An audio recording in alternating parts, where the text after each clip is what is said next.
আসসালামু আলাইকুম, আমি রাবেয়া। শুরু করতে যাচ্ছি বনউল বাঘা তেঁতুল পঞ্চম পর্ব। লিখেছেন রোজা রহমান। সকাল 7:35 মালিথা ভিলার সকল সদস্য ঘুম থেকে উঠে পড়েছে। বড়রা তো ফজরের নামাজ আদায় করে আর বিছানা শরীর এলায়নি কেউ। নামাজ শেষে বাড়ির গিন্নিরা রান্নাবান্নার কাজে লেগে পড়েন, কারণ বাড়ির প্রতিটা সদস্যই নিজ নিজ দৈনন্দিন কাজকর্মে বেরোয়। কেউ স্কুল কলেজে, কেউ বা অফিস আদালতে। ছোটরা নামাজ আদায় করে আরেকটু ঘুমিয়ে নেয়। সবাই না অবশ্য, যার যার ইচ্ছে হয় তারাই ঘুমোয়। বাড়ির একমাত্র বড় ছেলের বউ এবং বৃষ্টি, তার জন্য এই বাড়ির সকল রকম সুযোগ সুবিধা আছে। কুয়াশার মতো করে তাকে দেখা হয়। রান্না বান্না কাছে তেমন একটা তাকে যেতে হয় না। সব শাশুড়ি চাচি শাশুড়িরাই করেন। মূলত ওনারাই তাকে কিছু করতে দেন না। তাকে বলা হয়েছে রান্নার কাজ তাকে না দেখলেও চলবে, এমনকি বাড়ি ঘর দোরও পরিষ্কার করা লাগে না। এত বড় যৌথ পরিবারে পরিষ্কার করার জন্য আলাদা লোক রাখা আছে। কাজের খালা এসে পরিষ্কার করে দিয়ে যায়, শুধু রান্নার কাজ গিন্নিরা করেন। এটা বংশের নিয়ম। এই বংশে কোনো পুরুষ কাজের লোকের হাতে রান্না খায় না। বৃষ্টির শাশুড়িরা এখনও জোয়ান বলা চলে। বয়সের ছাপ সবার মুখে পড়েছে, কিন্তু এখনও কর্মদক্ষতা কারো থেকে কেউ পিছিয়ে নেই। সকলে বেশ কর্মঠ, নিজেদের কাজ নিজেরাই করে নেন। বৃষ্টি তবুও বসে থাকে না। বাড়ির একমাত্র বউ হয়ে বসে বসে খাওয়াটা দৃষ্টিকটু। বসে খেতে তারও ভালো লাগে না, এমনকি সারাদিন বসে থাকতেও ভালো লাগে না। তাই শাশুড়িদের হাতে হাতে যতটুকু পারে করে দেয়, সাহায্য করে সকলকে। মাঝে মাঝে 3 শাশুড়ি 2 শ্বশুরের জামা কাপড়ে কেচে কুচে দেয়। ছেলের বউ হিসেবে বৃষ্টি বেশ আন্তরিক, হবে না কেন? মেয়েটার মা নেই, বাবা মানুষ করেছে। মধ্যবিত্ত পরিবারের মেয়ে বৃষ্টি, সৎ মায়ের ঘরে বড় হয়েছে, এর জন্য শ্বশুর শাশুড়ির কদর একটু বেশিই তার কাছে। এই যে এখন 3 শাশুড়ির সাথে কাজ করছে হাতে হাতে। মেজ শাশুড়ি একটু বেশি সাহায্য করে, কারণ তিনি ঘরের কাজ সামলে আবার বাইরের কাজ সামলাতে গেলে একটু বেশি হিমশিম খান। এরই মাঝে কুয়াশা ঘুম থেকে উঠে গুংড়াতে গুংড়াতে কাঁদছে, সাথে অস্পষ্ট স্বরে চেঁচাচ্ছে। কেউ অস্বাভাবিক লাগছে শুনতে। কাঁদতে কাঁদতে ওপর থেকে নিচে নেমে আসে। কান্নার সাথে জোরে জোরে চেঁচানোর ফলে চেঁচানোর শব্দটা কেমন মতো বেরোচ্ছে। নিচে নেমে সোজা মায়েদের কাছে চলে গেল। তার অবস্থা দেখে রান্না করে উপস্থিত সবাই ভ্রু কুঁচকে তাকালো। বিষয়টা সবাই কিছুক্ষণ ধরে পরখ করলো, বুঝতে ঠিক বিষয়টা কি। যখন চোখে পড়ল তখন হতভম্ব হয়ে গেল। এই কি অবস্থা! বৃষ্টি তড়িঘড়ি করে বেরিয়ে এলো কুয়াশার কাছে। এসে জিজ্ঞেস করলে, এই কুয়াশা, এই কি হয়েছে তোমার? এমন হলো কিভাবে? কোথা থেকে লাগলো? কুয়াশা মুখে উত্তর করতে পারছে না। ওর মুখে বাধ্য শুধু আজমিরা বেগম কাছে এসে বললেন, এটা তো কাঁঠালের আঠা। তোর হাতে মুখে কিভাবে লাগলো? তুই তো কাঁঠাল খাস না, তবে আঠা লাগলো কিভাবে? মায়ের প্রশ্নের উত্তর করতে পারল না কুয়াশা। জাকিয়া বেগম এগিয়ে এলেন, বিষয়টা বোঝার চেষ্টা করলেন। কুয়াশার মুখে তাকালেই দেখা যাচ্ছে টলটল করছে পানিতে। মেয়েটার কপালে কাঁঠালে আঠাতে ভয় পায়। এটা জব্বর একটা জিনিস, কোথাও লাগলে আর ছাড়ে না। কথায় আছে না, কাঁঠালের আঠা লাগলে পরে ছাড়ে না। কথাটা যথাযথ সত্য। কুয়াশা কাঁঠালের আঠাতে ভয় পাবার কারণ, একবার ছোটবেলায় কাঁঠাল নেড়ে তার পুরো হাত সহ চুলে মেখে গেছিল। সেটা কিভাবে কি হয়েছিল কে জানে। বেচারা পাকা কাঁঠালই তো শুধু নেড়েছিল।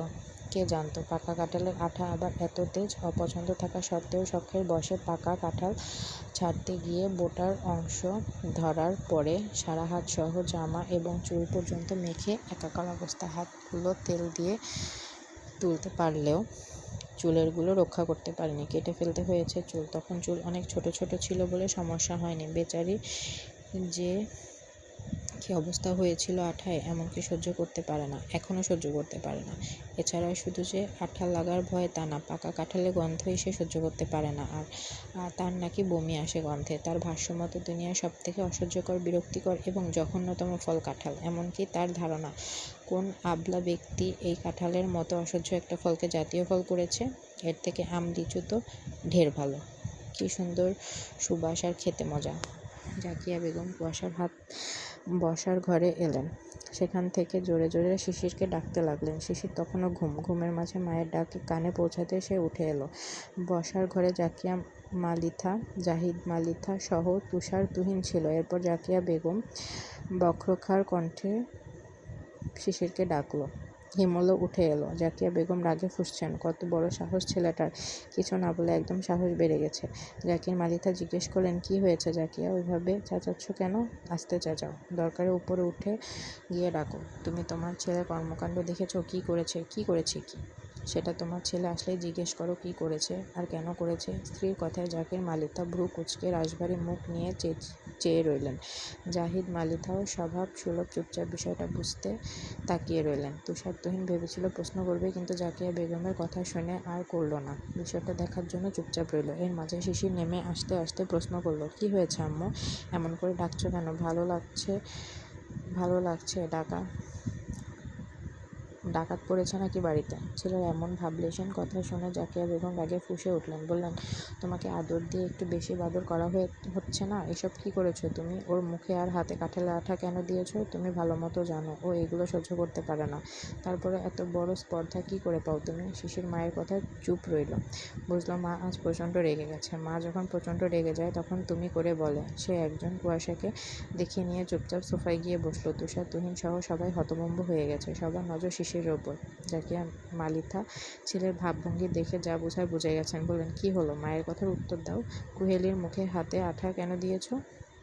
শিশির নির্বাক। এদিকে নিহার বৃষ্টি হিম বিষয়টা বুঝতে পেরে যেন কেমন একটা করছে। তুষার তুহিনের কথা বলল না, কারণ তারা এমনি দুই পক্ষের কাউকে কখনো একদিকে হয়ে বকে না। তারা শিশির কুয়াশা দুজনে সমানভাবে দেখে, দুজনকে প্রোটেক্ট করে এবং দুজনের সামান্য দোষ দেখে।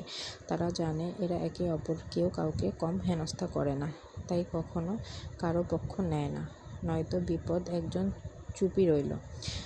শিশির ভাবভঙ্গি দেখে সবাই ওপর পানে তাকিয়ে রইল। সকলে বুঝলো এই ছেলের মুখ থেকে একটা কথাও বের করতে পারবে না। সে আর চোখে তাকিয়ে তাকিয়ে কুয়াশাকে পরখ করছে। দেখলো চোখ থেকে অনবরত টুপটুপ করে পানি পড়ছে। নাকের পাটা লাল হয়ে গেছে ইতোমধ্যে।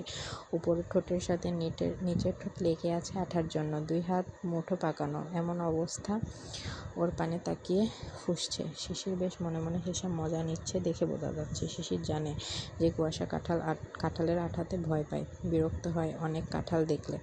ওর জন্য এ বাড়িতে কাঁঠাল আনা হয় না। সেটা অবশ্য শিশিরের কাছে আদিক্ষেতা মনে হয়। কেননা একজনের জন্য সকলে কেন বছরের জাতীয় ফল খাওয়া থেকে বঞ্চিত করবে, এটা কথা বলতে পারে।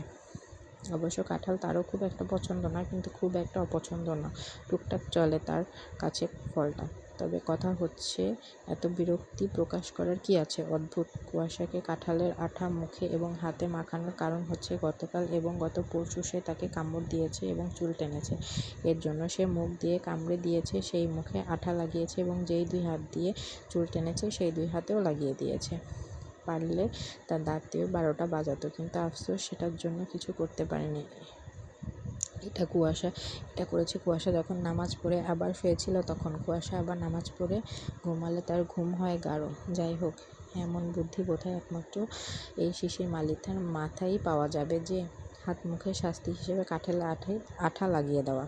কুয়াশাকে পর্যবেক্ষণ করতে করতে মনে মনে বিড়বিড় করে বলল, ঢঙের শেষ নেই, যত সব ঢঙ্গি একটা।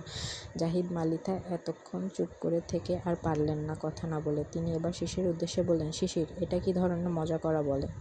এসব নিয়ে এরকম মজা কেন করেছো? মেয়েটার হাত মুখের কি অবস্থা হয়েছে দেখেছ?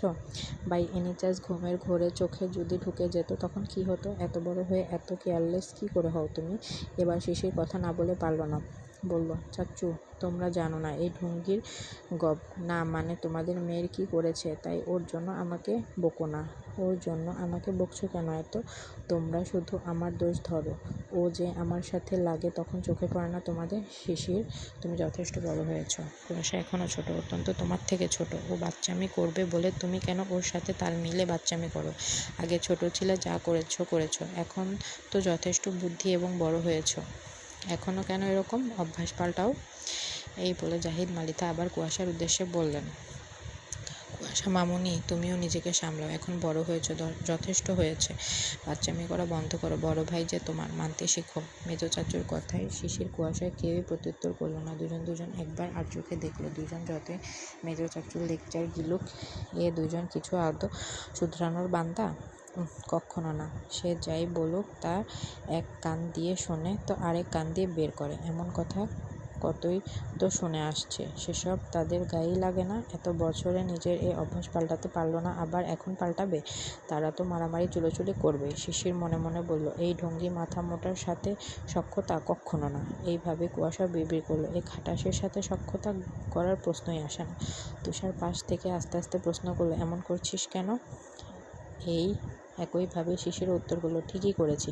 ওর জন্য কিছু বলতে এসো না তো। তোমরা কি করেছে জানো? আমার বুকে কামড় দিয়ে তোমাদের ওই বদমাইশ বোন। আবার কাল চুল ধরে টেনেছে তাই বলে মুখ আর হাত দিয়ে কামড়েছে, চুল টেনেছে, সেই হাত মুখ আঠা দিয়েছি। একদম ঠিক করছি না?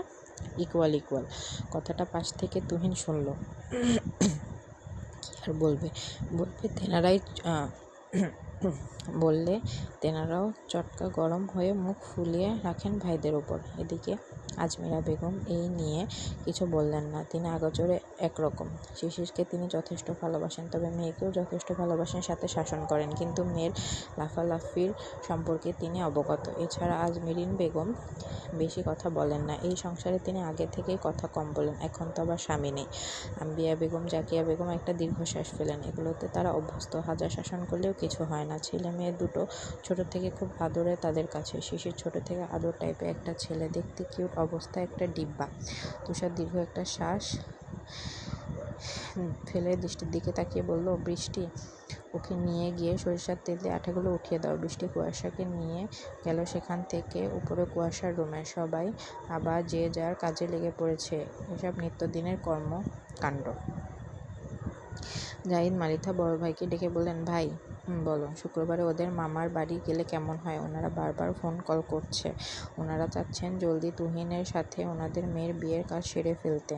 আমিনুল ভাই এই বিষয়ে জোর দিচ্ছেন। আচ্ছা যাব। তুই বলে দিস, তুই কি থাকতে পারবি? দেখি চেষ্টা করব। আচ্ছা তবে জানিয়ে দিস আমায়, শুক্রবার যাব, আর পাকা কথা সহ তারিখও ঠিক করে আসবো। আচ্ছা ভাই, বলে দেব। দুই ভাই কথোপকথন সবটা শুনলো উপস্থিত থাকা ভাইগুলো। সবাই তুহিনের দিকে তাকিয়ে মিটিমিটি হাসছে। অর্থাৎ বিয়ের ফুল তোমারও ফুটেছে, চলছে বাছাধন, সাথে সায়নেও বাঁচতে চলেছে। শেষ করলাম আরও একটা পর্ব। সবাই সাথে থাকবেন এবং সাপোর্ট করবেন।